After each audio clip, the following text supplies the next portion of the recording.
shadow to take shape.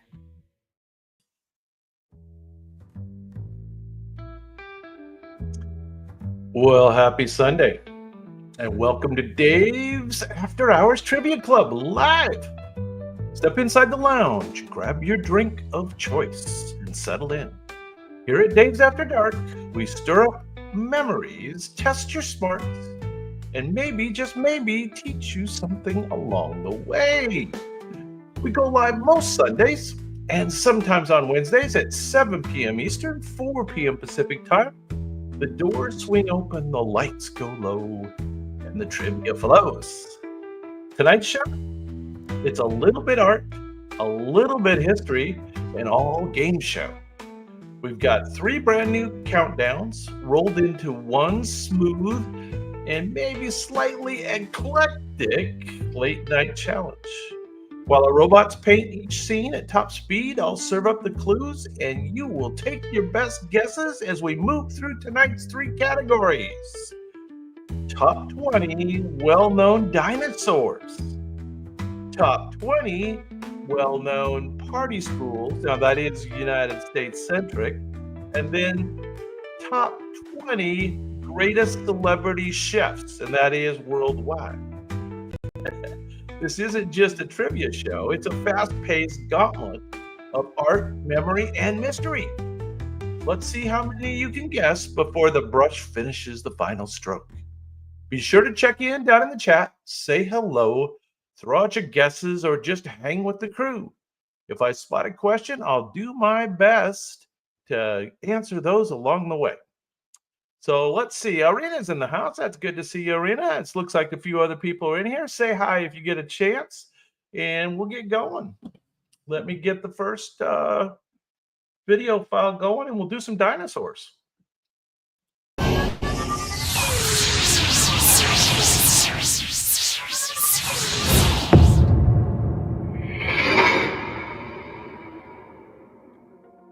All right. Well, you know the rules. Robots do the painting, you do the guessing, and I drop the clues. Let's play. Now again, this first one, we're going to be doing the top 20 most well-known dinosaurs. Now the first, since it's 20, the first couple might be kind of hard. But I think we'll find that they get easier as we go. All right, starting off at number 20. One of the earliest known dinosaurs, but he was very small in stature. Its name means hollow form, referring to its lightweight bones. It lived in what is now the southwestern United States. Oh, local. Very good. There he is. He's kind of cute. Anybody know this hollow form, lightweight bone, small in stature? I'll tell you what, I'll give you a clue, another clue.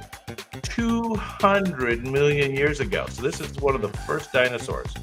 Often found in large fossil beds, suggesting mass death events. Now this was a slender, bipedal carnivore with a long tail and neck. Anybody know? I know, it's kind of hard. The first couple are kind of hard. Yeah, and the name's kind of hard too. So this guy's name is Coelophysis. Coelophysis. Yeah, I didn't know it either. Anyway, it's described as late Triassic, 203 million years ago. Thousands of Coelophysis fossils were discovered at Ghost Ranch in New Mexico, making it one of the most abundantly found dinosaurs. All right, I know that was tough. The next one might not be a lot easier, although it is only 70 million years ago.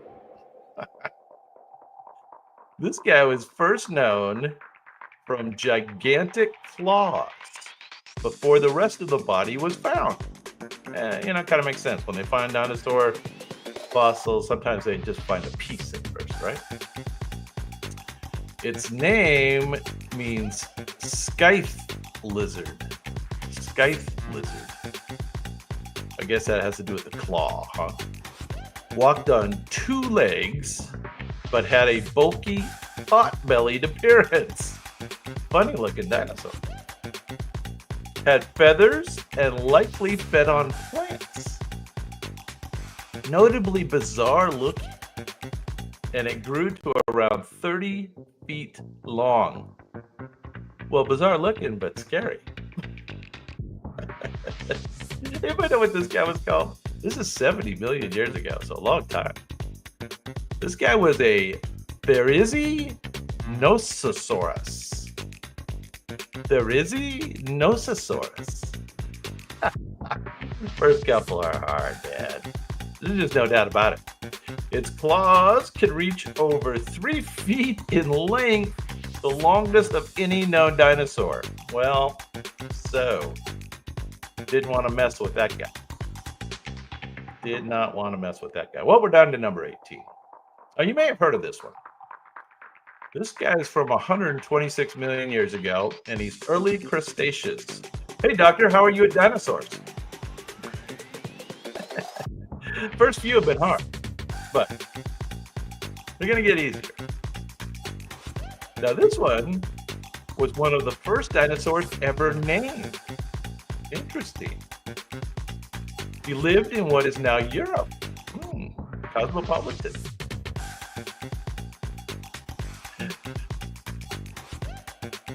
He had a large thumb, spike possibly used for defense.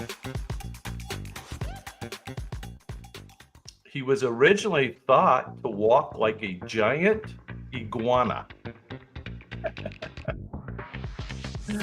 Yeah. Scary. He often reconstructed standing on 2 legs with a beak-like mouth. I don't want to even see that.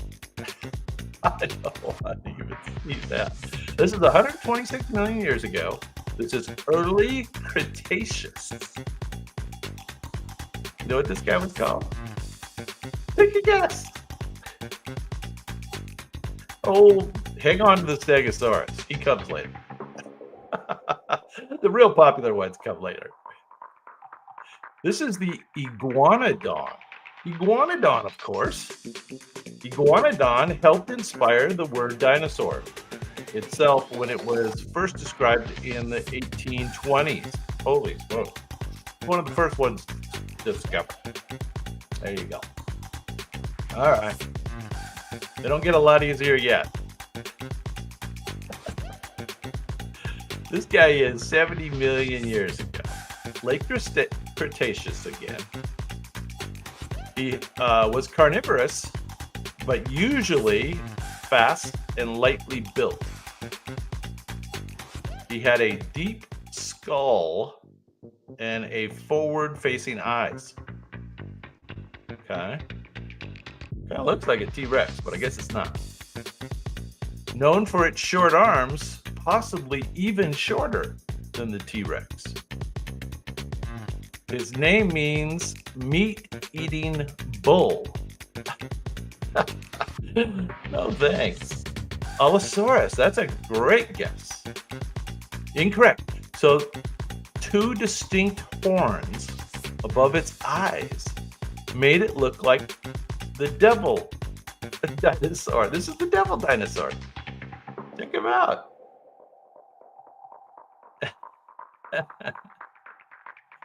Anybody know what this one's called? 2 distinct horns above its eyes made it look devilish.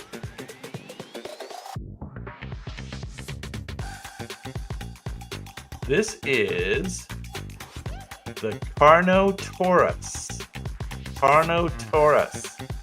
Carnotaurus was discovered in Argentina and became a fan favorite due to its unique appearance. Yeah, there you go. They're still hard. We're going to hopefully get into the easier one. 76 million years ago for this guy. This is late Cretaceous again, of course, when most of the dinosaurs lived. Now the name of this one means good mother lizard. This is the good mother dinosaur. I didn't know there was such a thing.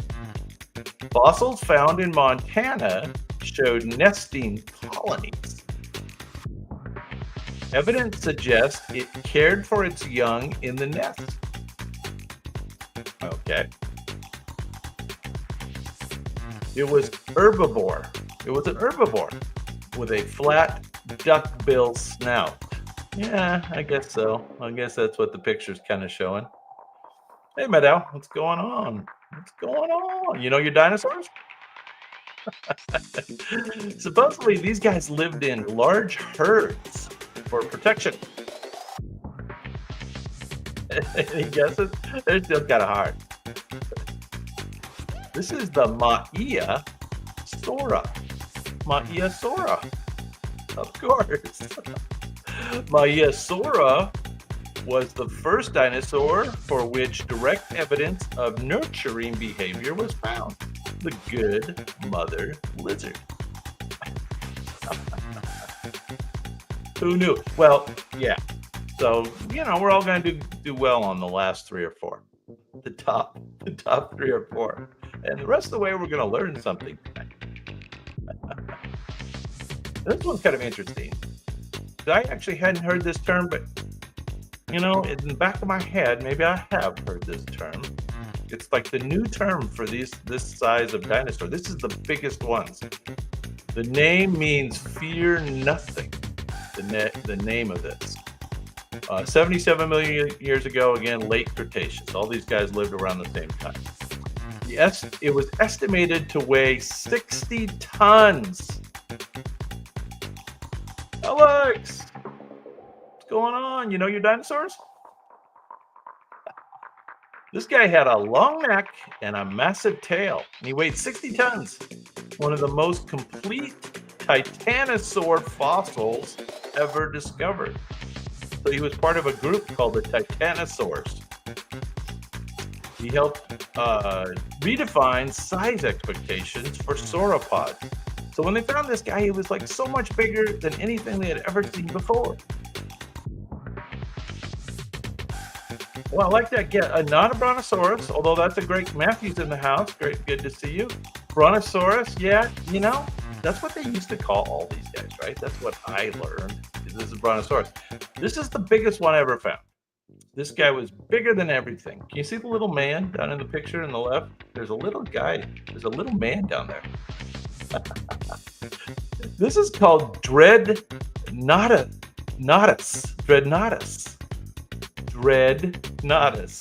Yes, believe it or not. The discovery in Patagonia offered unprecedented detail about how enormous sauropods were built. There you go. Okay. So I think you've heard of this next guy.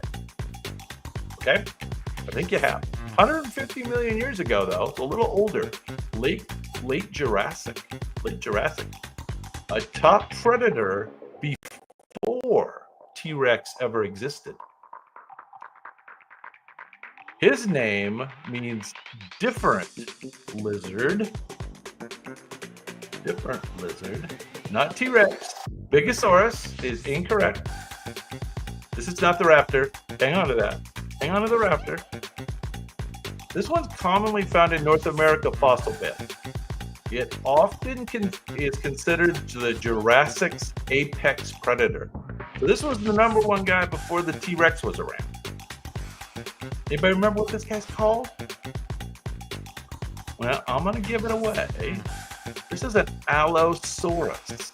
Allosaurus. That's not familiar to anybody? Allosaurus. Allosaurus was one of the first well-known meat-eating dinosaurs and is often displayed in museums.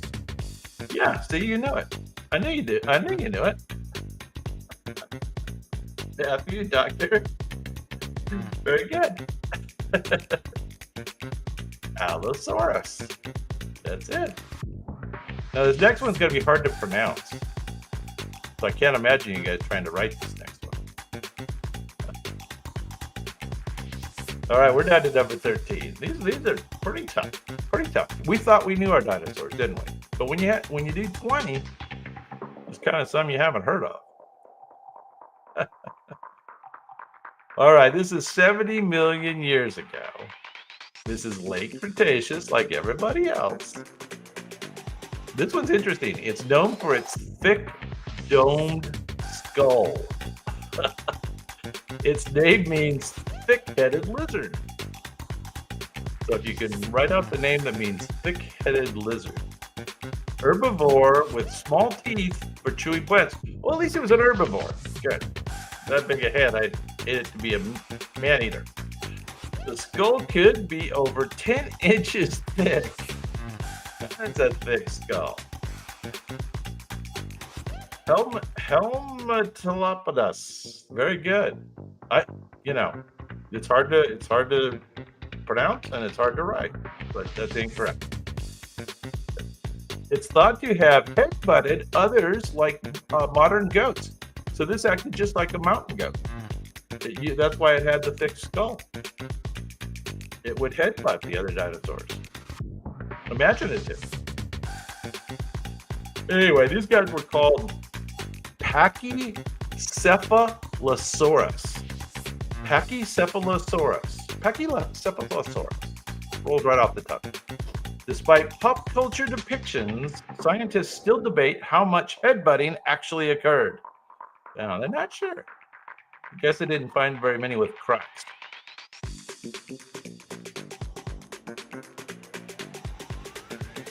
All right, we're down. We're getting into the good one. We're down to number 12. Not yet. Now, this guy's kind of famous looking. Let's see if anybody knows the name. Famous for its long, curved crest. It may have used the crest to make trumpet-like sounds.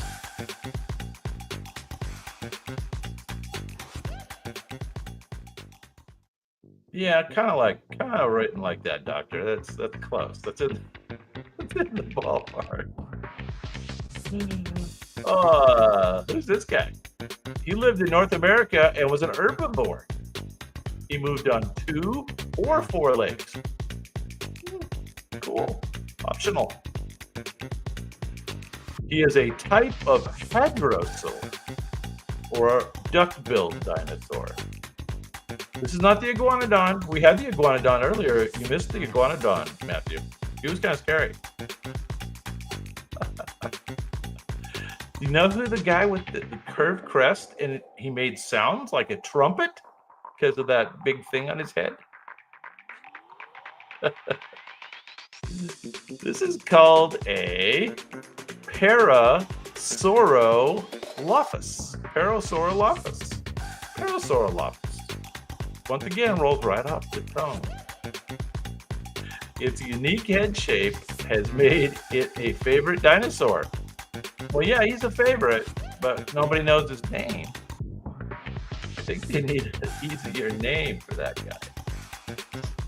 Oh, boy. I'll tell you what, they don't get a lot easier. Number 11. Maybe the top 10 might. We'll see. All right, now, so this guy's pretty famous. He had 2 crests on his head. His name means two-crested lizard. He was about 20 feet long, though, although he was lightly built. He likely hunted smaller prey.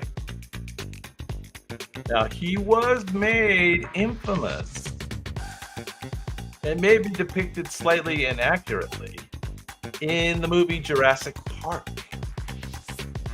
You remember that? You remember the guy? Yeah, he pops up. He pops up and spits acid in his eyes or whatever, right? So this guy's famous. But do you have any idea what he's called? Now, this dinosaur is way back in time, too. This was one of the early ones. 193 million years ago, early Jurassic period. Dilophosaurus.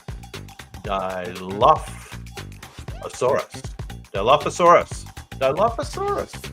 Rolls right off the tongue. Dilophosaurus. The frill and venom shown in the movie were fictional.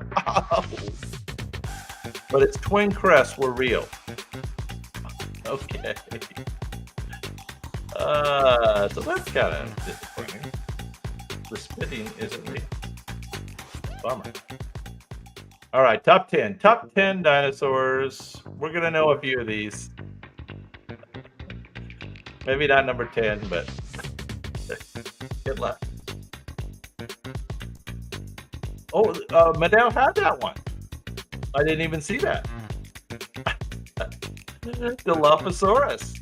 Very good, Madel. And Matthew. Did you guys do it after I said it? No. Good job. You know this one?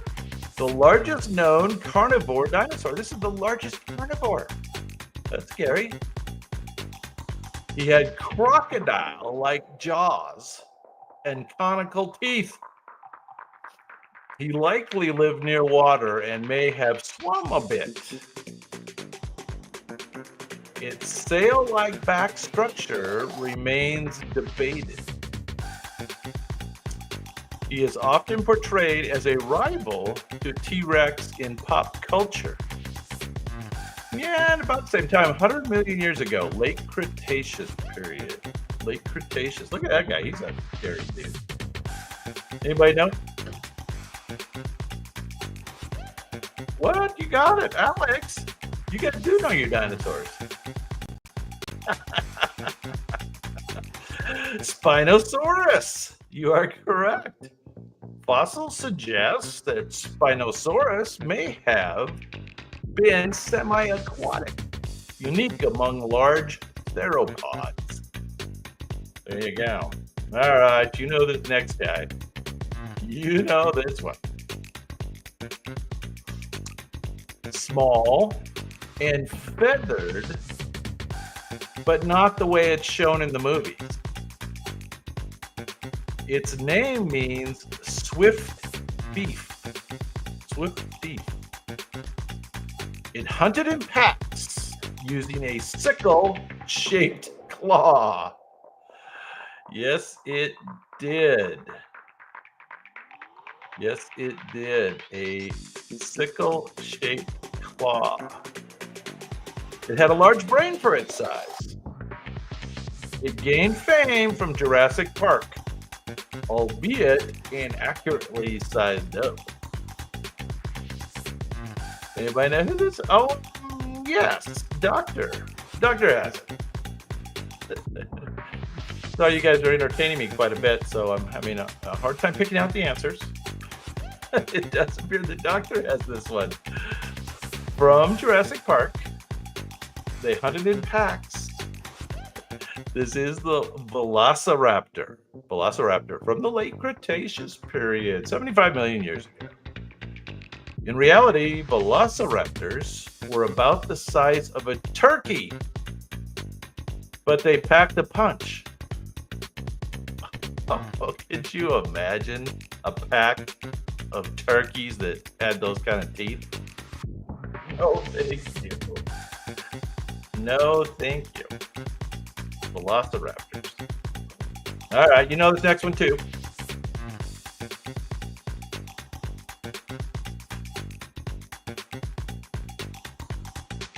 A walking tank covered in bony armor. Its name means fused lizard. Now here's the key clue. It had a massive club-like tail used for defense. It moved to low ground on 4 legs. It lived in Western North America.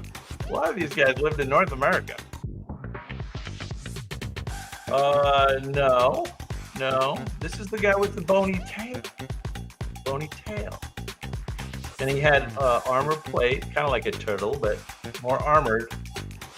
And there are like movies and pictures of him like fighting a T-Rex.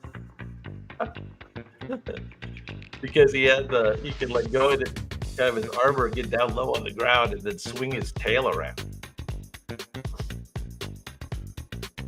Kind of close, Alex. That's close. But this is not the Stegosaurus. This is the other guy.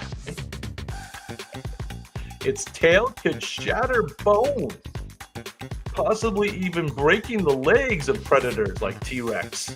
Oh, this is called an ankylosaurus. Ankylosaurus. Ankylosaurus. yeah, close enough, right? I think I kind of had it. All right, you know the next guy. I've been seeing the answer up there already. Number 7. He had 2 rows of large upright plates on his back. The name means roofed lizard. Yeah. Correct. Looks like Matthew got the short version correct. You got the Dr. Short version. Manel gets it as well. He was equipped with a spiked tail, or it's also called a thagomizer. Spiked tail. Oh, that's right. He had a really spiky tail. That looks sketchy. His brain was walnut-sized. Not a smart dinosaur. One of the most recognized dinosaurs by silhouette. Yes, indeed. We're finally into the dinosaurs that we know, right? So this guy's pretty old, though. 155 million years ago. He was from the late Jurassic. Stegosaurus is, of course, correct. Stegosaurus. Despite a small brain, Stegosaurus had a powerful tail, which it could whip with force. Can you imagine getting hit by that spiky tail? No, thank you. All right, this one might challenge you. Let's see you get this one. This is also from the late Jurassic. This is 154 million years ago this guy was around. And he is among the longest dinosaurs ever. Longest, from nose to tip of tail, 80 feet. His name means double beam, referring to tailbones. He had a long neck and a whip-like tail. Whip-like tail. He lived in herds and fed on high vegetation. He is frequently featured in museums. It's like a giraffe. Yeah, very good, Matt Dow. Very good. So yeah, it used to be everybody was a brontosaurus, right? Now there's like 4 or 5 different versions.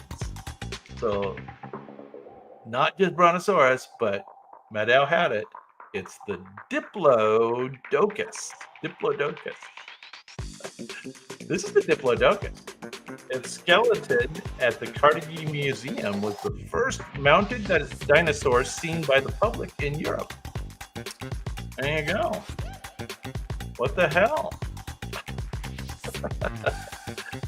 Yeah, as far as I knew when I was a kid, they were all brontosaurs. But I guess that's what we thought back in the day. And then they kept finding these different versions, started calling them all kinds of different things. Lo and behold. All right, so we've been talking about him. And his name means deceptive lizard.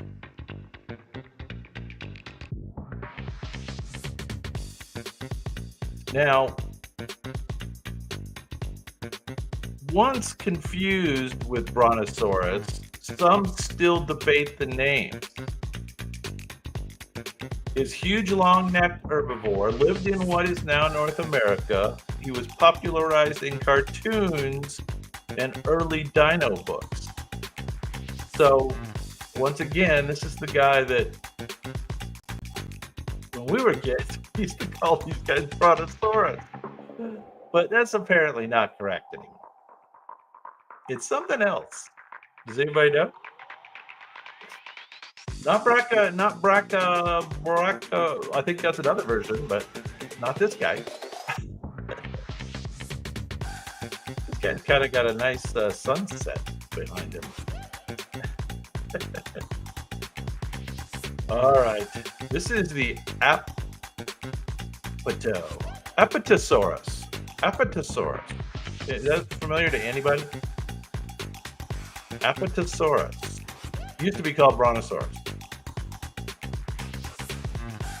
Despite the naming confusion, Apatosaurus remains one of the most iconic long-necked dinosaurs. Okay. Whatever they say, right? Whatever the robots say, we'll go with it. Right. Right, robots. All right, you know this guy. His name means three-horned face. He had a huge frill and facial horns. He's one of the last non-avian dinosaurs to live. So he's fairly recent, 68 million years ago, late Cretaceous. But he was one of the last ones left around that wasn't turning into a bird. And you can see why he wasn't turning into a bird. Correct. Everybody's got it. Dr. Maddow, Alex. You guys are all correct. Often depicted fighting with a T-Rex. Triceratops. Triceratops. With a skull that could exceed 7 feet. Wow. 7-foot skull. Triceratops was a walking fortress. There you go. So he was, I guess he was probably built because he had slowly had to evolve to not let T-Rex eat him. There you go. One of the last real dinosaurs. Triceratops.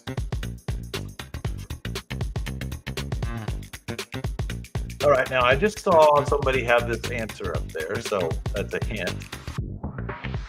And this is another one of those Brontosaurus types. His name means arm lizard due to longer front legs. Oh, he has longer front legs than back legs. He had an upright giraffe-like posture. He is featured in one of the most awe-inspiring scenes in Jurassic Park. So this is the guy that's in Jurassic Park. He did eat from the tallest trees. He is massive, but he is a gentle giant of his time. And yes, you guys know it. Very good, Dr. Maddow. Correct. I don't know what that is, Alex, but I'll take your word for it. This is the gentle giant. Brachiosaurus was one of the few sauropods to carry its head high like a giraffe. Great for browsing. Oh, I see. So not all of them held their head up like that, like a giraffe. But this guy did. Brachiosaurus. Seems confusing to me. How did they figure out all those different types of Brontosaurus? Don't know. Don't know. Don't know. The last two are pretty classic. Let's see you get number 2. Here we go. We're doing the top 20 dinosaurs, and we're finally down into a few we've heard of. Now, this guy bridged the gap between dinosaurs and birds. This is the missing link. His name means ancient wing. No, I like that. Pterodactyl, but those were different. Those didn't turn into birds, really, to the pterodactyls. That was like a whole different branch of animal. Those weren't even dinosaurs, I don't think. Anyway, we're getting off track. This guy had both feathers and claws. And he could glide, but probably not fly very far. This is the missing link guy. Anybody know what that's called? One of the most important fossils ever found. When they found this, it was like, oh my goodness, this is it. Its discovery in 1861 helped confirm Darwin's theories by clearly linking birds to reptiles. Yeah, madame. Very good, madame. You have it. You have it. Very good. Archaeopteryx. Archaeopteryx. Archaeopteryx. That's the way you say it. The missing link. Very good. So, who's that leave? Who's that leave for us to show us? Number one dinosaur. Remember, we're doing the most popular dinosaurs. The name means tyrant lizard king. Tyrant lizard king. He could bite through bone with 12,000 pounds of force. He grew over 40 feet long and 12 feet tall at the hips. He is the star of countless films, books, and imaginations. Yes. Of course. Very good. Everybody's got it. But now, Dr. Matthew, Alex. The ultimate carnivore in popular culture. This is indeed Tyrannosaurus Rex. And of course, he was late Cretaceous, so only 68 million years ago. He was one of the last dinosaurs around as well. Despite its fame as a killer, some paleontologists think T-Rex may also have scavenged when possible. Wow, the robots think he was a scavenger. Oh well. You know, you take what you can get. You take what you can get. All right, well, I know those started out kind of hard, but they got easier. We do a few more at the end, and we learned a few things along the way. I don't know. What do we bet? Like 60%? Maybe 70%? Not bad. Between everybody, I think we did 70%. All right, let's see. What do we got next? So next up is going to be a little tougher for people that are not in the States, but you can give it a shot. This is going to be the top 20 most well-known party schools. So this is colleges where you go because there's always good parties at that college. So they're all pretty famous. So we'll see if the clues can help us along the way. Maybe they will.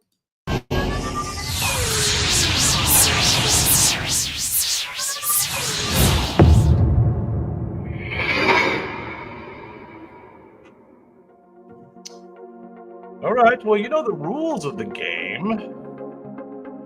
Robots paint, you guess. And I'm going to give some clues that may help you out. Or they may not. We will see.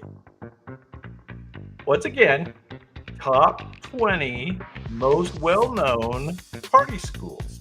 Party schools. There it is. There's the party. All right. We'll see. Known for its close-knit student community. Which college is it?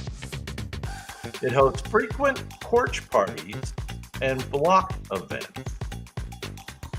It's located in a city with strong ties to aviation history.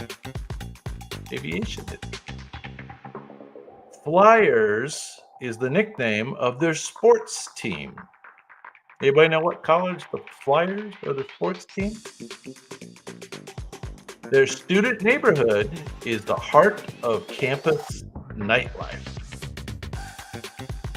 All right. These are going to be a little tough, I have a feeling. A city with strong ties to aviation. Flyers is the nickname of the sports team. Their student neighborhood is the heart of campus nightlife. What party spot is this?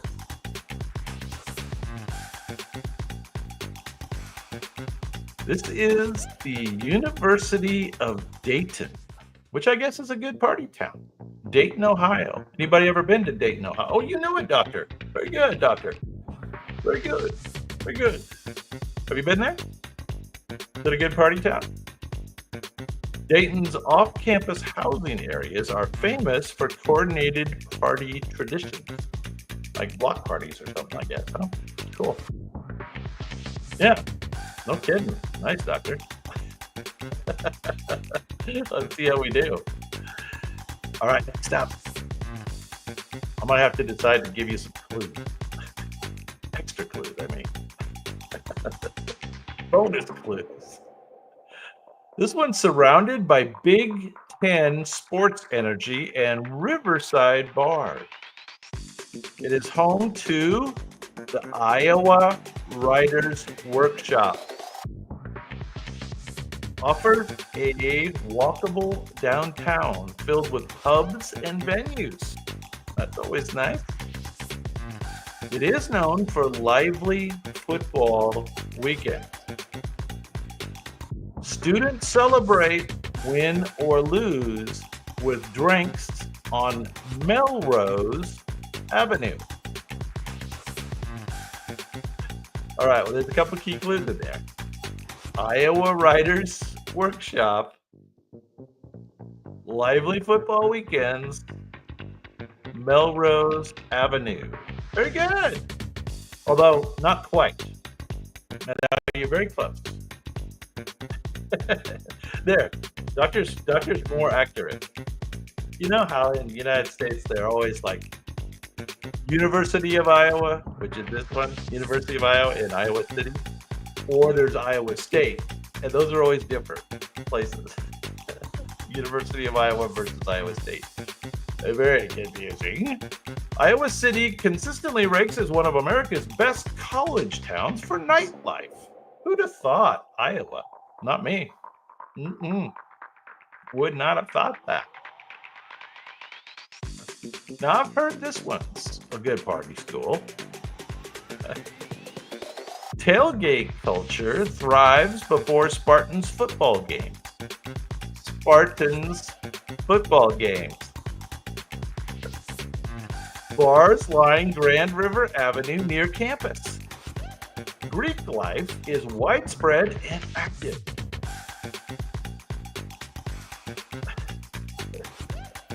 Very good. Matthew. What town? Oh, there you go. You got it, Doctor. You guys are getting me all the information I need. Students frequently gather at large house parties. Sounds fun. Green and white dominate the festive campus energy. There's the other good clue. Michigan State University is, of course, correct. Very good. And it is located in East Lansing, Michigan. That's also called MSU. Now, there's several MSUs, but this MSU has made headlines for massive celebration crowds after sports wins. All right. There it is. The robots have always, of course, chosen pristine pictures of their old architecture. Which, I guess some people might recognize that. So, there you go. There you go. All right, now this is closer to where I grew up, this next one, number 17. And it was definitely known as a party place.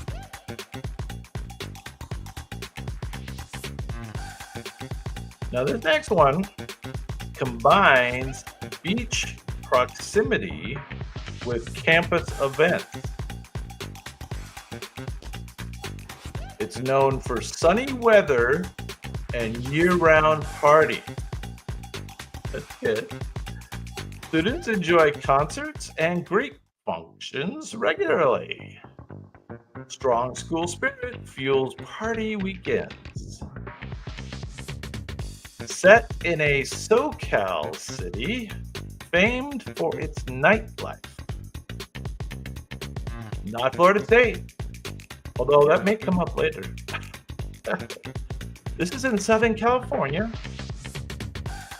and it has beaches. And this has a downtown area called the Gas Lamp District. Gas Lamp. Gaslamp District, which is a fun spot. Lots of restaurants and bars. Anybody know? Now this is now always known as one of the top party schools in the country. Got a reputation. This is San Diego State University. San Diego State University in San Diego. They've got like 40,000 people going there. SDSU parties often spill onto Pacific Beach and the downtown hotspot. All right. Takes us to 60. I can't believe that was only number 17.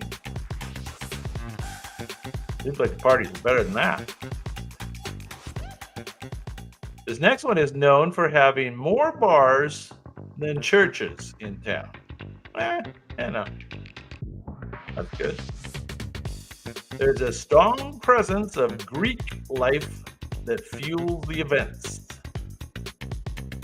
It is home to the Little 500, a student bike race and party weekend. Anybody ever heard of that? Not me. Kirkwood Avenue is a central bar hub. And here's the key clue. Nicknamed Hoosiers, they party in true Midwest style. Hoosiers. It kind of looks like USC, doesn't it, the picture? But no, it's not. This one isn't. Keep that answer for later. This is the Hoosiers. Midwest style. It's in the Midwest. The name of the Hoosiers. The annual Little 500 attracts tens of thousands and is often compared to Mardi Gras. It's their own Mardi Gras version. Yeah, Matthew, you got it. This is Indiana University in Bloomington, Indiana. There you go, the Hoosiers. Home of the Hoosiers. All right. This next one's pretty famous. Number 15. Although the state is much more well-known than the university. This one hosts one of the largest Halloween block parties in the nation. That's always fun. Brick-paved uptown is packed with bars and eateries. Small town setting enhances the student-centric party vibe. Parties spill over into historic off-campus neighborhoods. Okay, here's the key clue. Bobcat pride runs deep, especially on weekends. This place's Halloween celebration is legendary, drawing revelers from across the Midwest. So once again, it's in the Midwest. And I don't know if you guys can get this one. This is Ohio University, not Ohio State, Ohio University. And it's actually located in a town called Athens, Ohio. Athens, Ohio. Good Halloween celebration. And apparently a top party school. Keep that in mind. All right. Let's change locations. Let's go to the Northeast. Number 14.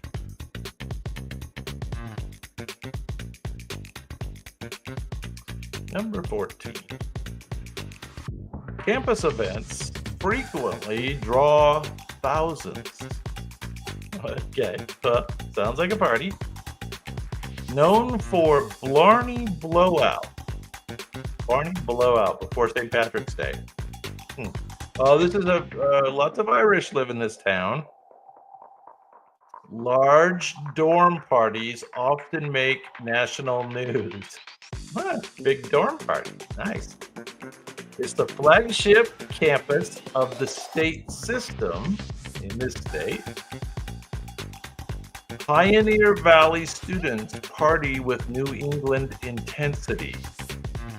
Pioneer Valley students party with New England intensity. Anybody know where this place is? Anybody recognize it? This one has a shorter nickname. I'll tell you where it is. It's in Amherst, Massachusetts. Amherst, Massachusetts. Anybody know what this school is called? Boston College is a good guess. Boston College is a good guess. This one's called UMass, University of Massachusetts in Amherst. UMass's Blarney blowout grew so wild the city had to increase police presence for crowd control. All right, you guys got it there at the last minute. Okay, I see. Everybody got it at the end there. Okay, very good. Very good. All right, let's go down some. Let's go down. Number 13. Tailgating in the Grove is a Southern tradition. Greek life is a dominant force in student culture. Now, further south than Virginia, further south. Okay, here's a key clue. Rebels fans throw legendary pregame events. It's called the Rebels. Known for Southern hospitality with a wild twist. Students dress up for football games and parties after. Yeah, very good. How'd you know that one, Doctor? Oh, Matthew had it first. Very good. You guys both got that. Very good. Very good. The Grove is often called the best tailgating spot in college football. The Grove. University of Mississippi, of course, which is called Ole Miss. Ole Miss. In Oxford. Yeah, thank you, Doctor. Oxford, Mississippi. I haven't been through there yet. It's a little out of the way for me. I get through little spots in Alabama on the way down to Florida Panhandle, Destin, Florida. Nice beaches down there, not too far from me here. Through Atlanta, into southern Alabama, and then into the Panhandle of Florida. But I don't get as far as Mississippi. Ole Miss, very good. Okay, number 12. Up to the Ivy League. Ivy League. Downtown State College is a non-stop social scene. So State College is the town. The student body gathers for massive whiteout games, Greek life, and Thon events, Thon events, set the tone for the year. Beaver Stadium becomes a party zone on game days. Students proudly chant, "We are," while celebrating. I don't know what that means. Matthew has it. Very good, Matthew. Yes. The Ivy League, State College, right? That was a good clue to start. State College. Penn State University is correct. It's actually University Park, Pennsylvania. But downtown State College right next door. Penn State's party culture is matched only by its philanthropic spirit during the Thon weekend. I don't know what that is. Thon, Thon weekend. Does anybody know what that is? I do not know what that is. Happy Valley. Very good. Penn State University. There it is. Oh, that checks in at number 12. We're down to number 11. We're almost into the top 10. But we're only at number 11. This is Midwest. Okay? Unofficial St. Patrick's Day is their biggest party of the year. Green beer and parades take over the campus. Bars and Greek houses coordinate events. Sounds like every other party school to me. Football and basketball games fuel the fun. Those are very generic clubs. Campus Town is the heart of Illini nightlife. Illini. Illini Nightlife. Illini. Notre Dame's a good guess. Incorrect. But good guess. Unofficial St. Patrick's Day became so wild that the university began issuing safety warnings. Safety warnings. There you go. Yeah. So it has a particular name. Anybody know? Oh, yeah. Well, very good. Champaign, Illinois. So University of Illinois, Urbana, Champaign. So is that like a twin city? Urbana, Champaign? I don't even know. Maybe it is. There you go. University of Illinois. Party school, apparently. All right, let's do the top 10. Now, number 10, I did see somebody throw this answer out there earlier. This one is located in a major West Coast metropolis. Its campus events often feature celebrity appearances. Students take advantage of LA's club scene. There you go. Well, so let's have the battle. It's Maddow and Doctor. UCLA versus USC. Anybody want to vote whether they vote with Maddow or do they vote with Doctor? It's the rival. It's the crosstown rivalry.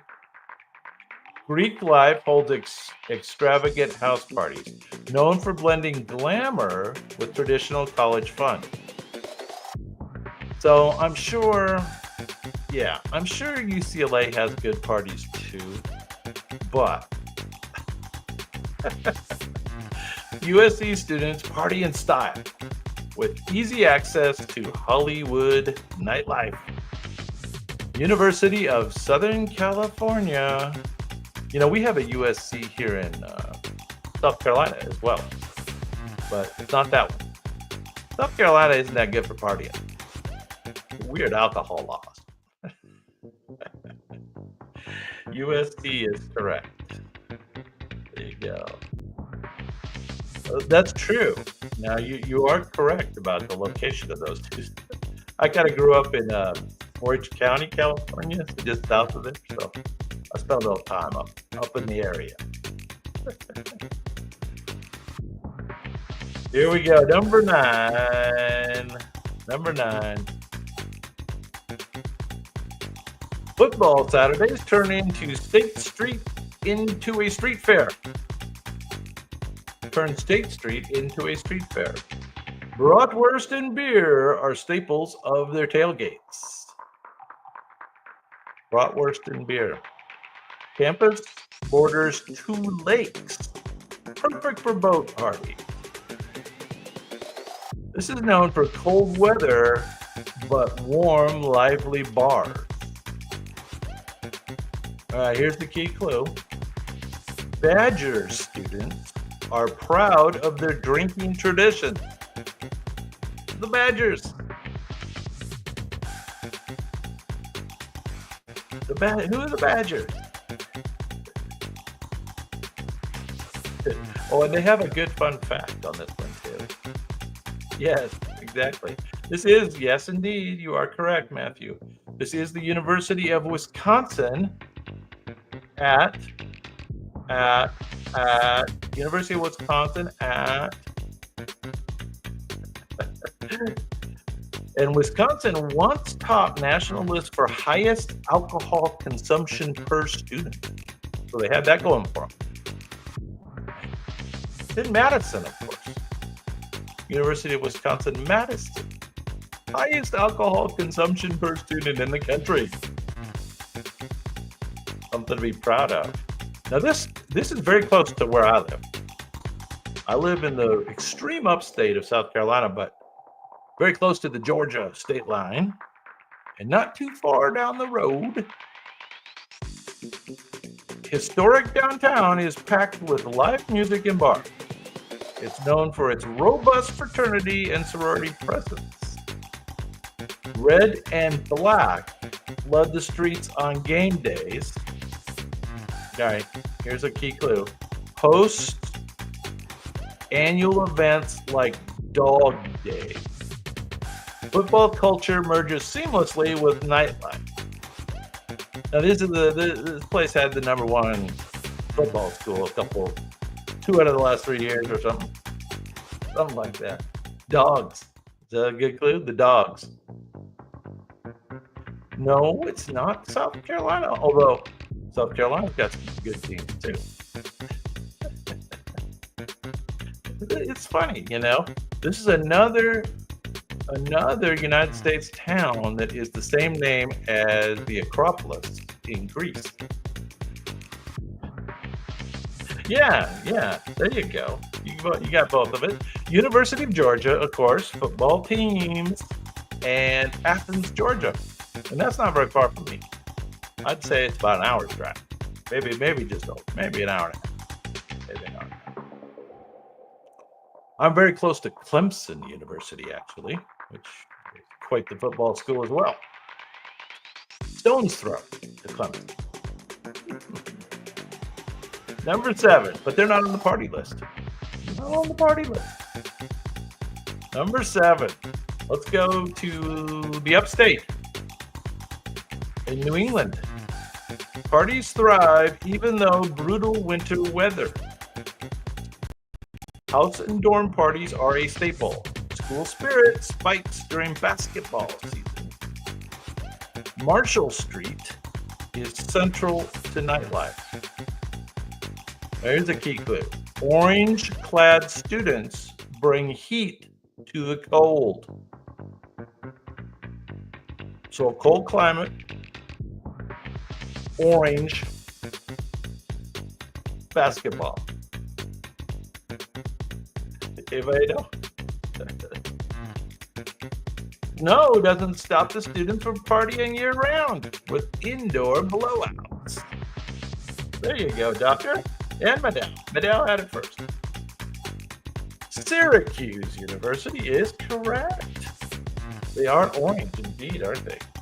Syracuse University, and they are good at basketball. And I guess Marshall Street is central to their nightlife. Yeah, that's kind of a cool old building. Syracuse. All right. Well, if nothing else, we're learning where not to send our kids to college. It's important. All right, back down south. Oh, this is going to give this one away.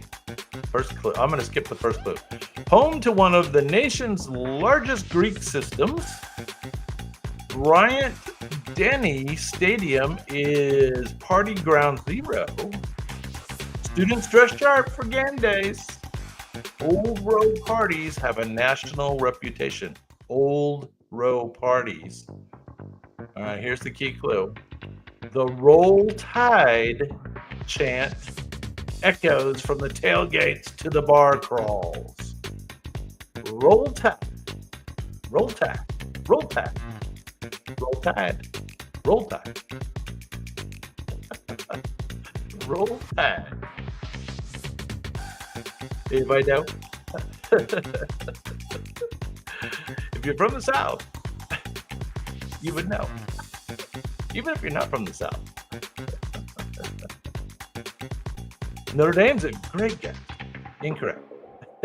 This is the team that beats Notre Dame most of the time. This is the University of Alabama. University of Alabama. Roll Tide. That sound familiar yet? Alabama's campus is known for legendary fraternity row events and tailgate culture. Tuscaloosa, Alabama. Tuscaloosa, Alabama. There you go. Top 5 party schools in the country. Okay, let's go way down south. Let's go down to the Bayou. This one sits in a city known for Mardi Gras and Bourbon Street. Students celebrate with parades, beads, and booze. Jazz festivals and theme parties are the norm. Off-campus life flows into downtown NOLA. The line between college and carnival often blurred. Well, that's the city. Now you've got the city. Roll Tide, Alex. Roll Tide. Now, New Orleans is the city. What's the main university, most famous university in New Orleans? Anybody know? Well, I can tell you. It is Tulane University. That sound familiar at all? Tulane? Yeah, there you go, doctor. You got it.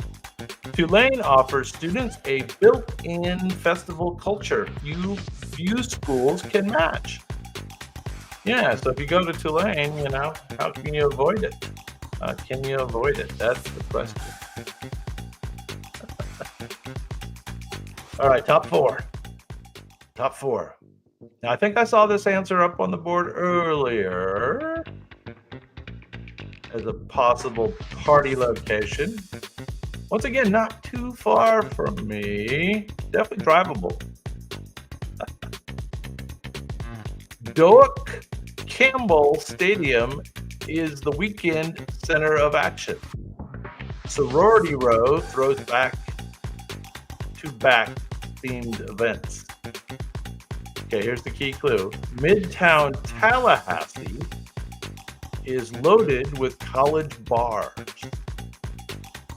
Students throw massive pool parties year-round. Pool parties.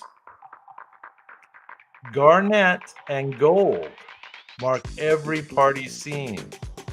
So there's your colors. Garnet. Everybody know what garnet is? Garnet and gold mark every party scene in Tallahassee. Not Miami. Tallahassee. Other end of the state. North end of the state. This is the garnet and gold. How about if I said FSU? That help? FSU. There you go, doctor. Very good. Very good. Florida State University in Tallahassee. FSU's football culture fuels its long-standing party school status. Long-standing status. All right, we are down to the top 3 party schools in the USA. Here we go. That's one was a little surprising. Wild game day traditions include couch burning. Couch burning. This sounds like hillbilly country. High energy tailgates fill the Monongahela Valley. Monongahela Valley. Don't know where that is. Students float the river by day, but they party at night. This is home to the Mountaineer mascot and mountain-sized fun. Has a reputation for rowdiness that earned national attention. All right, so Mountaineer,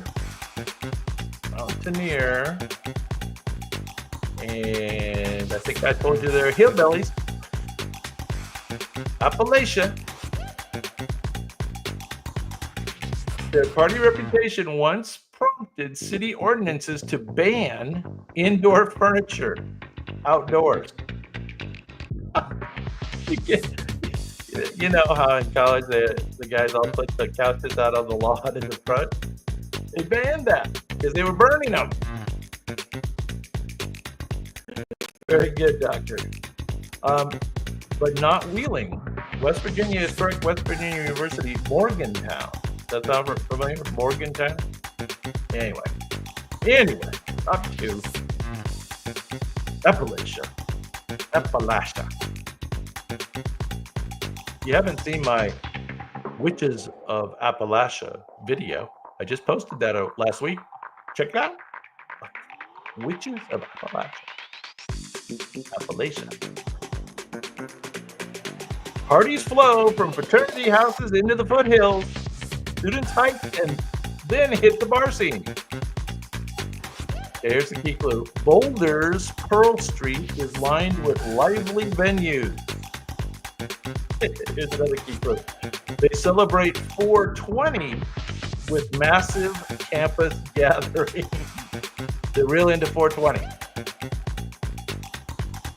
Buff Pride mixes college fun with nature vibes. Yeah, I know. See, can you kind of see the snow on the mountains in there in the background? kind of, sort of a little bit. 420, they like 420 there. And then Buff Pride, right? So they are the Buffalo. University of Colorado at Boulder are the Buffaloes. Boulder, Colorado. CU Boulder offers one of the most picturesque party scenes in the country. Yes, they do. Well, we are down to the #1 party school. And I can tell you, now I went to college at a place called Cal Poly San Luis Obispo in California. California Polytechnic University in San Luis Obispo. But just down the road a bit was another school that had a few more parties than we did. Students throw parties right on the beach. Cool. Isla Vista is the heart of UCSB nightlife. It balances rigorous academics with wild weekends. Balances. Come on, give me a break. There ain't no balance there. Who knows where this is? Sunset parties and oceanfront balconies are common. It's always nice to have an oceanfront balcony in your dorm room. Warm weather keeps the social scene alive year-round. Anybody know where this is? I used to go down there for weekend parties, I can tell you. Because I went to college so long ago that at my college, California Polytechnic, there was like 3-to-1 men to women. It gets more balanced now, but back in the day, we had to drive down here to find some women.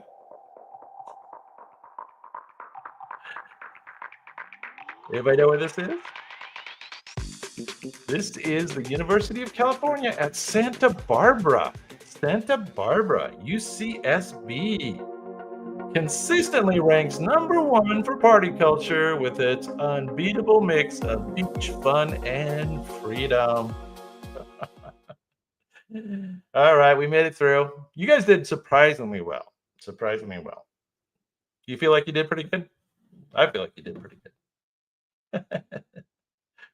All right, let's move on to our third category.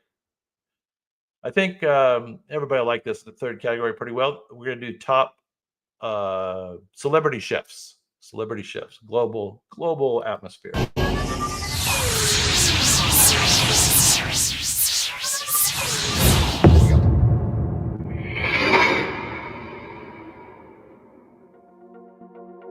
All right, people, you know the rules. Robots do the painting, you do the guessing, and I give a few confusing clues along the way. Now, most of these you're going to know. First couple might be a little hard, but then we'll do just fine after that. All right, top 20 greatest celebrity chefs. Here we go. This chef introduced fusion cooking to American homes. He hosted a show called East Meets West on the Food Network. He focused on Asian flavors with Western techniques. He owned a Boston restaurant called Blue Ginger. Blue Ginger. Any of this sound familiar to anybody? Because I didn't know this guy. I have to admit, I did not know this gentleman. But I think it's the only one on the list I didn't know. Known for casual charm and cultural pride in the kitchen. I don't know. Was he also called the Iron Chef, maybe? Maybe. I don't think so, though. I don't think so. It's, he probably does some sushi. I wouldn't doubt he does. It's not Bobby Lee. This gentleman's name is Ming Tsai. Ming Tsai. Ming Tsai. M-I-N-G. Ming. And then T-S-A-I. How do you say that? Tsai? Ming Tsai. Ming Tsai helped pave the way for Asian American culinary voices on TV. There you go. Ming Tsai. Ming Tsai. Top 20 celebrity chefs. All right, now this next one's kind of going back in time a bit, but he was very famous back in the day. See if you get it. Number 19. He began as a chef for French presidents. Okay. Good start. He brought French cooking to America with grace. And here's one of his claims to fame. He hosted classic PBS shows with Julia Child. He was known for his, he's still with us, known for his warm instructional style. Yeah, you know it. Very good. Madao. You are correct. He is revered for technique and authenticity.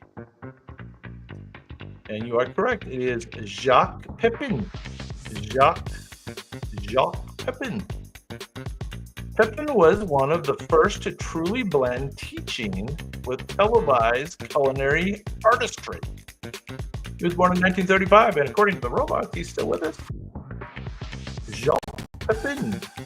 Jacques. There'll be a few French guys. Chef. Gotta be a few French guys.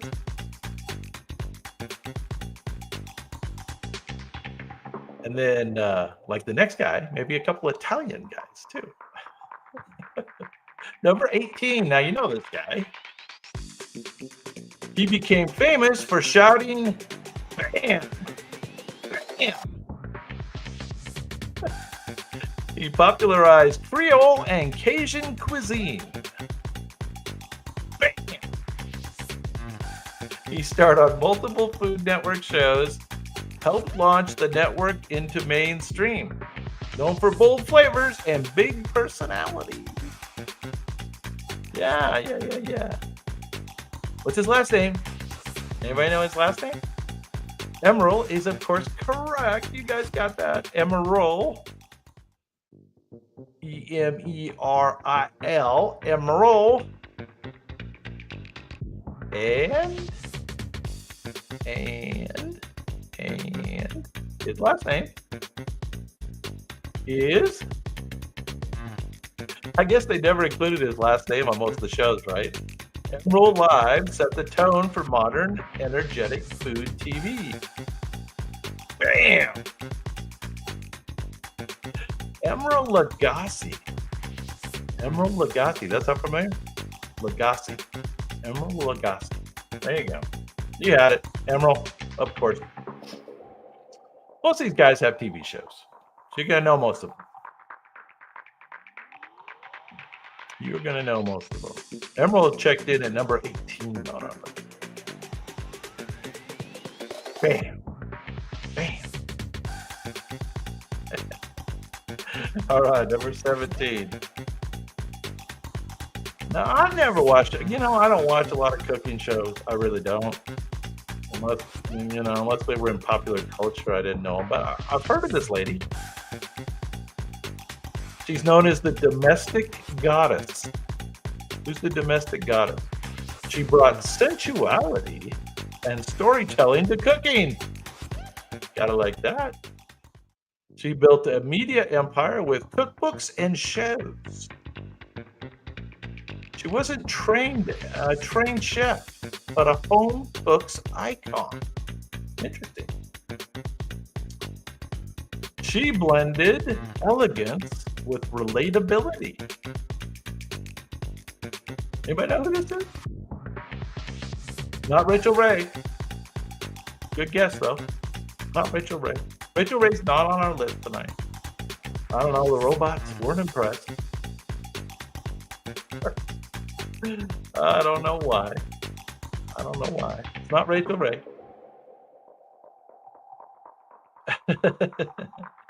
Kind of looks like her a little bit. This lady's name is Nigella. That's not familiar? Nigella Lawson. Nigella's approach made the kitchen feel indulgent and personal.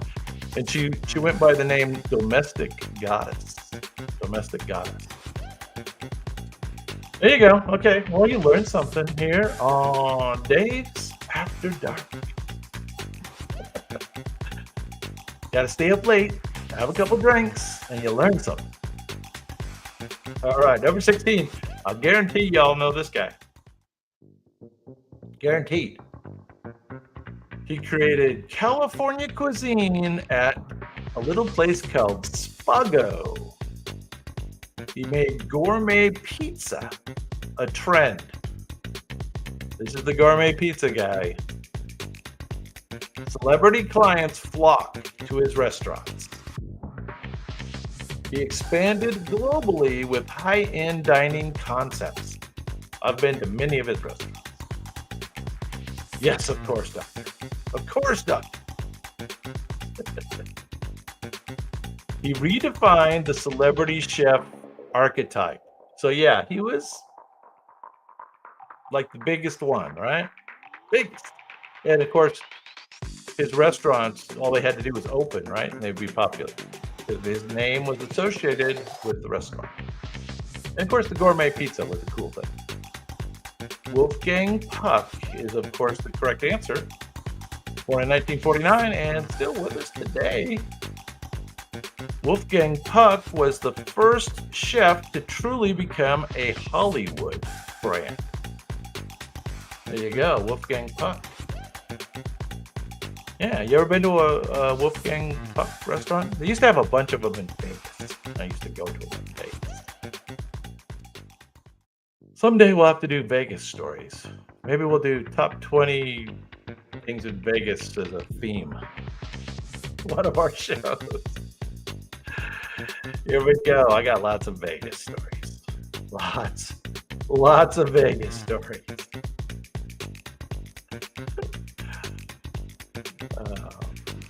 Some of which involve Mike Tyson. Number 15. Now, I didn't know this guy. Maybe you guys knew this guy. He holds more Michelin stars than almost any chef alive. He built a global empire of luxury restaurants. He has a French technique at its most refined. He opened restaurants in Paris, Tokyo, and New York City. He is often called a perfectionist of flavor and detail. I've heard of this guy's name.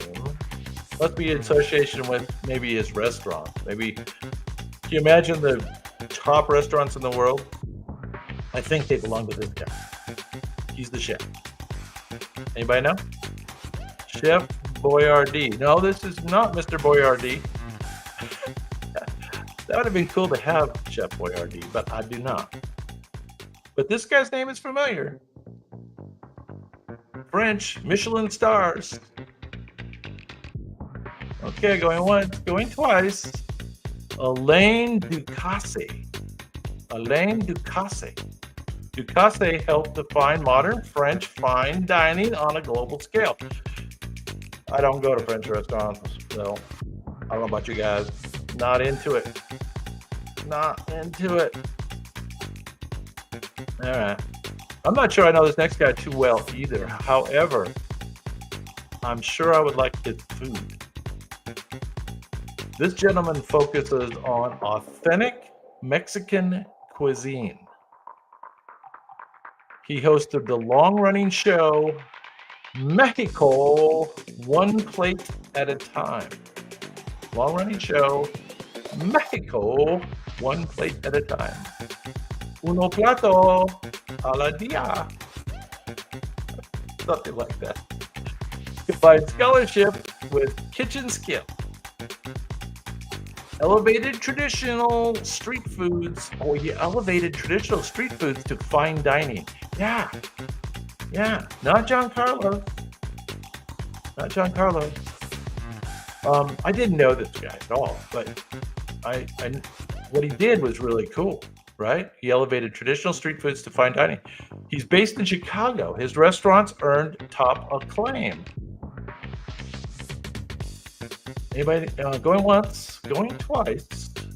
This gentleman's name is Rick Bayless. That's not familiar at all. Not to me. Rick Bayless helped shift American understanding of Mexican food from Tex-Mex to tradition. There you go. Nice. Oh, I like Tex-Mex too. Any Mexican food, I do just fine. Cinco de Mayo, mañana. Cinco de Mayo is mañana. Now, you know this next guy. He's very big in the news these days. He brought Spanish tapas to the U.S. mainstream. He founded World Central Kitchen for disaster relief. He's very well known for his philanthropic ventures. He is Michelin-starred, yet known for his humanitarian work. He is charismatic and bold in both kitchen and activism. He is actually based in Washington, D.C., but active worldwide. Active worldwide. Now, do you recognize this guy at all? Spanish tapas. Spanish tapas. He's very political. He's a lefty. Anybody know who this is? He's carrying some carrots there. It's a pretty cool picture. Pretty cool photograph. Nobody knows? This guy was just on Joe Rogan the other day. He's been on Joe Rogan a bunch of times. He's a celebrity cook. Yes, he is. He is a celebrity cook. This is Mr. Jose Andres. Jose Andres. Jose Andres blends culinary talent with real-world impact on massive scale. There you go, Jose Andres. He's on Joe Rogan a few times, and he's got that going for him. No, I don't believe I've heard of this next gal either. She's a little bit back in the day. But she shared traditional Italian family recipes on the PBS channel. So kind of old school cooking show. If anybody ever watched those. Not me. I was watching cartoons. She's known for warmth, wisdom, and accessibility. Okay. She built a restaurant empire with her children. She brought regional Italian cuisine into American homes. Her pasta dishes feel like comfort and heritage. I like that. Her TV presence became a trusted guide for generations of home cooks. Looks like Tom Segura. No, not Livia Soprano, but you know, that's close.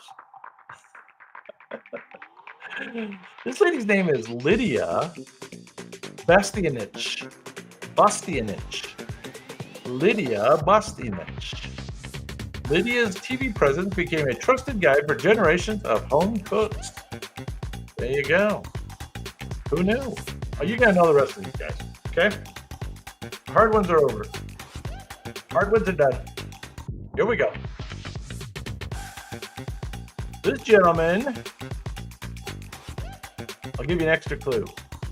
I know he's from Santa Rosa, California.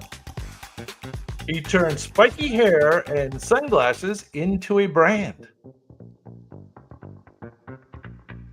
He is the host of diners, drive-ins, and dives. You know, dives like Dave's After Dark. Just like that. I need to get a kitchen going, don't I? We just do bar food now. Yeah, Guy something celebrates small town and working class kitchens. He brought national attention to hidden gems. His persona divides audiences, but he never bores somebody. Yeah, there you go. Well, not the greatest spelling, Madal, but we know who you're talking about. We know who you're talking about. So yeah, this guy's got a bunch of restaurants. He's got them in Vegas. He's got a burger place in Vegas that's killer. Guy Fieri, F-I-E-R-I. Fieri's Flavor Town became a cultural landmark all on its own. There you go, Guy Fieri. Yeah, I knew you'd know that one. And equally famous, this next guy. Not as interesting looking, but he's known for grilling and Southwestern flair. He became a Food Network fixture during the 1990s. He starred in shows like, here you go, Iron Chef America. There you go, Mandel. You got it. He built a nationwide restaurant empire. He's often seen with a spatula and a challenge. That's right. This is Mr. Bobby Flay. Bobby Flay. Flay helped bring Chef Showdown and spice-driven cuisine to prime time. Shows were Iron Chef America and Beat Bobby Flay. Beat Bobby Flay. There he is. I don't know. I've heard of him, but I don't remember what he looked like. That's him. All right, you're going to know the next guy for sure. Bobby Flay checks in at number, what are we down to? Top 10 now. Bobby Flay is number 10. Bobby Flay is number 10. All right. Number 9.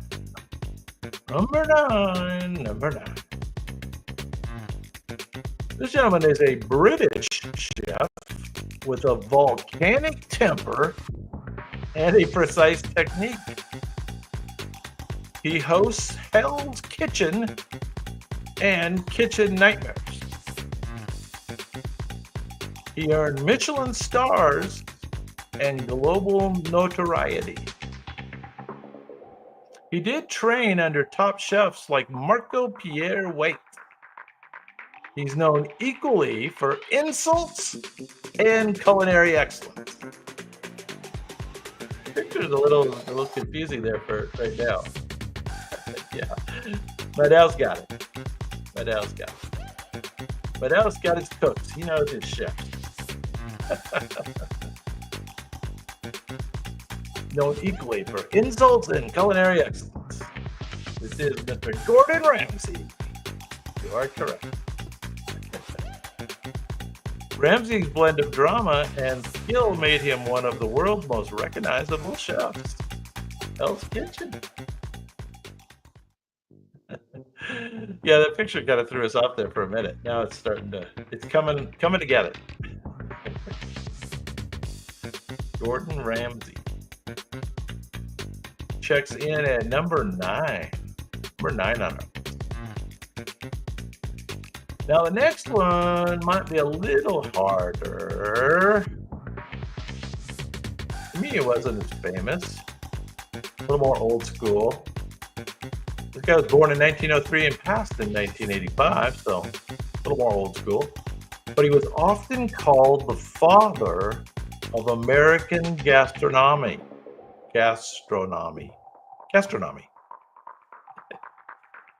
Don't say that word very often. Authored classic cookbooks on American food. So this is one of the most famous cookbook authors. He taught generations through his cooking school. And he emphasized simplicity and seasonal ingredients. Today, his name graces the most prestigious food award. Rob's in the house. What's going on, Rob? Rob got Gordon Ramsay, and now Rob takes one for the team with Mr. James Beard. That's correct. James Beard. James Beard laid the foundations for American culinary professionalism. Okay. Sounds very official.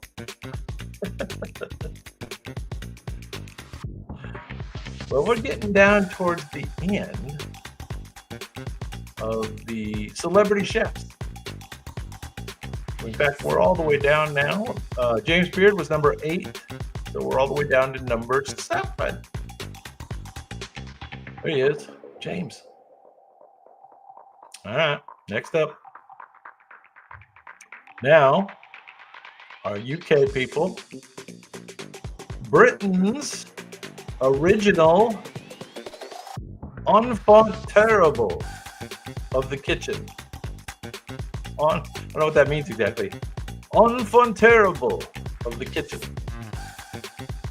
He is the youngest chef to earn 3 Michelin stars.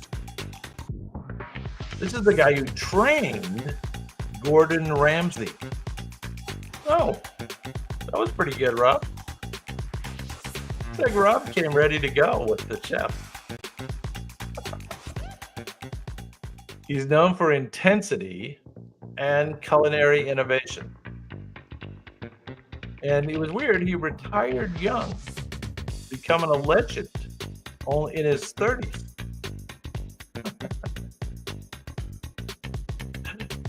Yeah, Marco Pierre White. There he is. Yeah, he trained a bunch of the chefs, I guess, huh? Very good. Marco's passion and perfectionism redefined what it meant to be a chef in the UK. There he is. A good likeness. And he checks in at number 7, so must have been good. Now we got some pretty famous ones coming up, at least famous for celebrity status, for sure. I don't know if they're as good a chef as Marco, but they're definitely big celebrities. Number 6.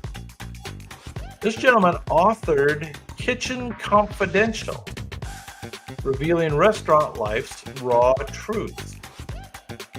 Here's the key clue. He traveled the world for a show called No Reservations and a show called Parts Unknown.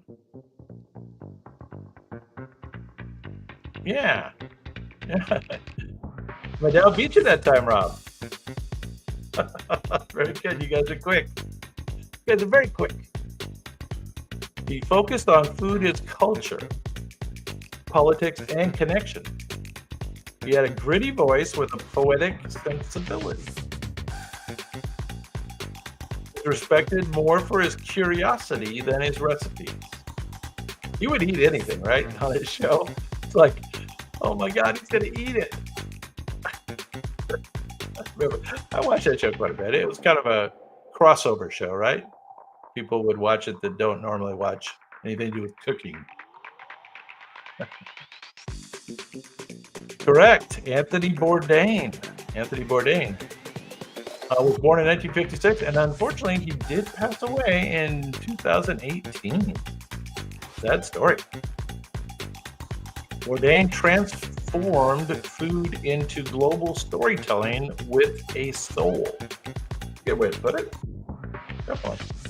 We are down to the top five. Top five celebrity chefs. Top five. Here we go. You'll know this one. She introduced French cuisine to American homes. She was the star of The French Chef and the author of Mastering the Art of French Cooking. Bob. She's warm, witty, and unpretentious on camera. She inspired generations to try new recipes. Her voice and laughter became household sounds. Yeah, Rob, you got that. Are you guys familiar with the classic Saturday Night Live skit about Julia Child? Are you familiar with it? Oh my goodness gracious, that was funny. I forget who played Julia Child. Was it like Dan Aykroyd or somebody? Can't remember. Julia Child democratized gourmet cooking and made it joyful.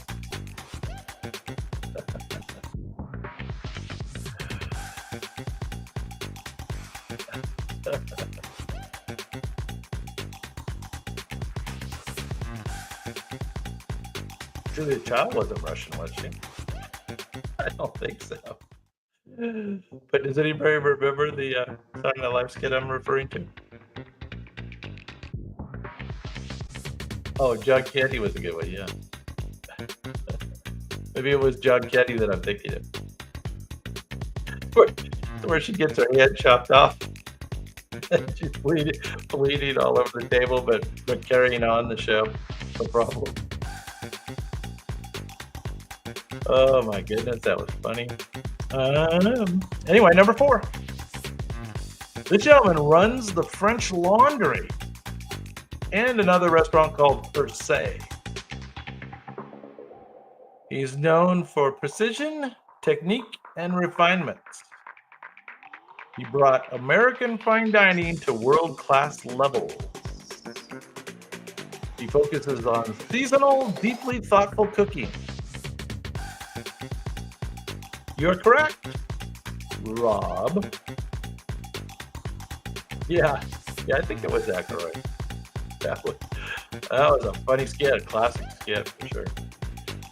Yes, this is Mr. Thomas Keller. Has anybody been to the French Laundry over there in Napa Valley? Gavin Newsom likes it.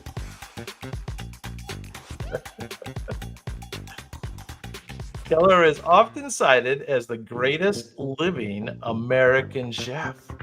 The French Laundry. Is there another location? I can't remember. Is that the second location? I'm not remembering. All right, top 3. Now, these top 3 are a little more old school. Okay, old school.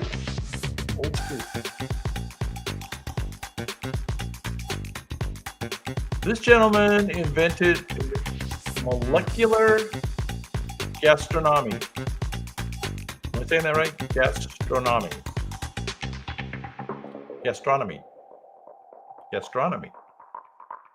Like astronomy. Only gastronomy. He headed El Bulli, a restaurant famous for 30-course meals. His dishes often look like art or chemistry experiments. If you imagine the very idea of what food could be. He's the postmodern. He's the postmodern chef. He inspired a generation of avant-garde chefs.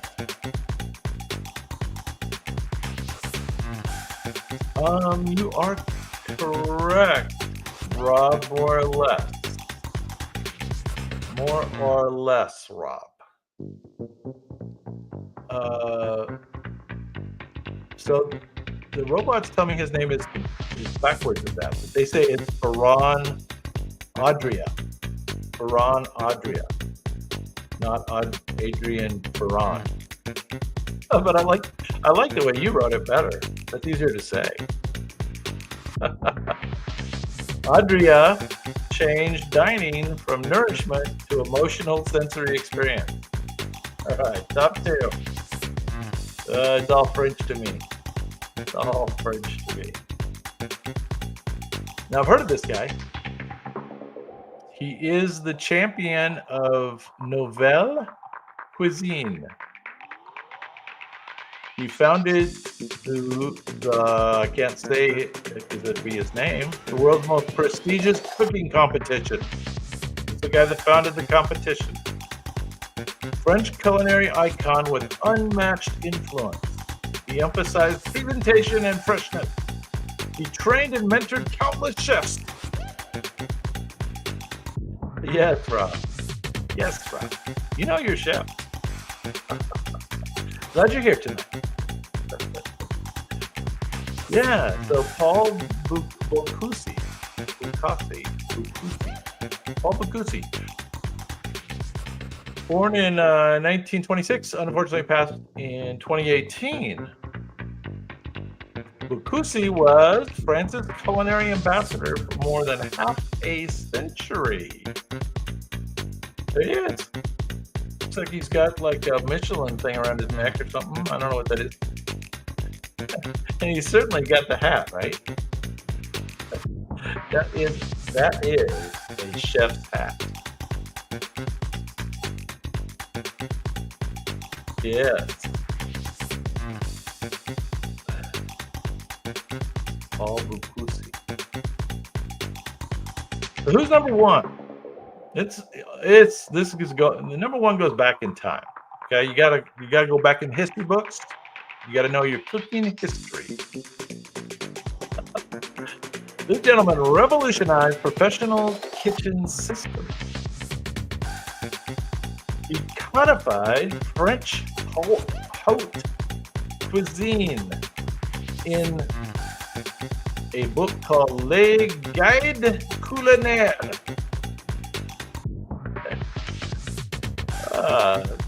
The Kitchen Guide. He served royalty and shaped restaurant culture worldwide. He created the brigade kitchen hierarchy, still used today. So he's the one who created the whole system of how big restaurants cook back in the back. He's known as the King of Chefs and the Chef of Kings. So he's got that going for him. This is the King of Chefs and the Chef of Kings. Okay, Rob. Oh, and he nails it. You are correct. Mr. Auguste Escoffier. Escoffier. I don't know how you say that in French, right? Escoffier. Auguste Escoffier. Escoffier is the root from which modern professional cooking grew. He's the root. All right, we survived the chefs as well. How you guys doing tonight? Is it late for you guys? I don't know. Medium late for me. What time is it here? It's 10 minutes till 9 o'clock here in East Coast or upstate South Carolina. All right. Well, I don't know if you guys are up for a bonus round tonight or not. I do have a fun one if you are. If you are, we're going to do the top 20 most popular rock pop bands of the 1990s. 90s. So 90s music. If anybody knows 90s music. And it's kind of like half British, half American, like usual. So I don't know if you like that. If you like that, we'll do it. If you don't, hey, that's cool. We can save it for the next time. Glad you made it, Rob. You're kind of late in the game, but boy, we were glad you were here for those chefs. Let me tell you. That was important.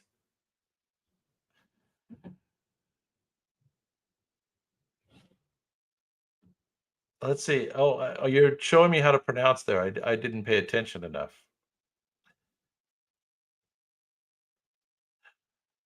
Escoffier. Escoffier.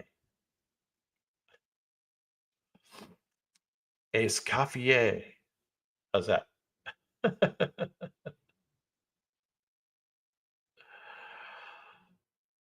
All right. Looks like we're gonna say goodnight tonight. We're not gonna do the bonus round tonight. We're going to save it for the next time, and we'll be back on Sunday. And it's a perfect time to save it for, because I've already picked out the stuff for Sunday. I'm sorry, Wednesday night. For this coming Wednesday, we're going to do all music stuff, all music oriented categories. It will be. Let me tell you what it's going to be. It's going to be fun. That's what it's going to be. It's going to be top rock groups of the 60s. And then top 20 new wave and punk bands. And then top 20 musical acts of the 21st century. And then we'll save a bonus round, in case we're going to do it, of the bands of the 90s. Okay. So anyway, we'll see you hopefully on Wednesday, if you can make it. And that'll be some fun. All right, guys. We'll take it easy. Good night. Have a good one. Sleep tight.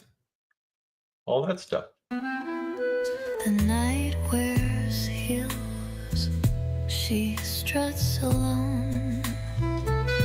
This bar's the place I call my home. I sip the swallow pride. Pretend the moonlight lights by my side. Tell me, was it ever real, or just a song you used to feel? I still burn. I still ache. I still whisper your name when I break. In this velvet room where memories bloom, I still wait for a shadow to take